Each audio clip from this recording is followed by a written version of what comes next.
আসসালামু আলাইকুম গাইস, দেখেন আজকে আপনাদের একটা পায়জামার ডিজাইন দেখাবো এবং হাতা অনেক সুন্দর বোতল দিয়ে প্রথমে ওই লম্বা ফিউজিং পার্টটা এঁকে নিয়েছি এবং একটা শক্ত কাগজ নেবেন, যেটা চারদিকে সমান থাকবে 3 ইঞ্চি বাই 3 ইঞ্চি এরকম করে একটা বক্স আকার করে নেবেন। তো এই বক্সগুলো এমনভাবে দিবেন যেন প্রত্যেকটা বক্সই সমান হয় এবং সুন্দর হয়। ফিউজিংয়ের পার্টটা লম্বা 16-17, আপনার হাতের অনুযায়ী নেবেন এবং পোস্ত 5 ইঞ্চি। তো দেখেন একটা বড় বক্স আছে এবং এই বড় বক্সটার ভিতরে আবার একটা ছোট বক্স আমরা কাটবো। তো ছোট বক্সটা আপনি 2 ইঞ্চি নিতে পারেন বা আরও কম বেশি, এটা আপনার উপর ডিপেন্ড করে। এটা ডাজন্ট ম্যাটার, আপনি যেভাবে নেবেন। জাস্ট পুরোটা আমাদের কাটা শেষ। এখন পায়জামার সাথে আয়রন দিয়ে অ্যাটাচ করে এবং মাঝখানে আমরা কাট করে নেব। এবার এমনভাবে কাট করবো সাদা ফিউজিং পার্ট যেন না কাটা যায়, কাটা গেলে সমস্যা। এবং আয়রনগুলো দেখেন কি সুন্দর হয়েছে, বক্সটা মাঝখানে ফাঁকা অংশ। তো একটা নিচে একটা কাগজ রেখে কলম দিয়ে দাগ দিয়ে, এবং এটাই আমাদের ডিজাইনটা ক্রিয়েট হবে। তো এইখানে আমাদের একটা 1 ইঞ্চি পরিমাণ কাপড় কেটে নিয়ে এটাকে পাইপিং আকারে সেলাই করে দেব এবং সেলাই করে দিয়ে জাস্ট এটা একটা একটা করে ওই ডিজাইনের মাপে কেটে আমরা জাস্ট এখানে বসাই দেব।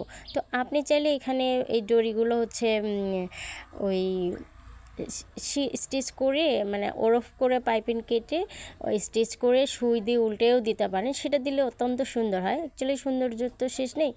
তো আমি আমার হাতে সময় ছিল না, তাই আমি এভাবেই দিয়েছি। তো আপনি চাইলে ওইভাবে দিলে আরও বেশি সুন্দর হবে। তো একটু দেখেন, এটা জাস্ট এভাবে বসাচ্ছি। আপনি প্রথমটা যেভাবে বসাবেন, পরপর বক্সগুলো আপনি একইভাবেই বসাবেন, তাহলে দেখতে সুন্দর লাগবে। একটা লম্বা একটা খাড়ো এইভাবে করলে একটু সুন্দর দেখাবে না। তো এখানে দেখেন প্রথম বক্স যেভাবে করছি, সেকেন্ড বক্সটাও সেম ওইভাবেই করার চেষ্টা করেছি।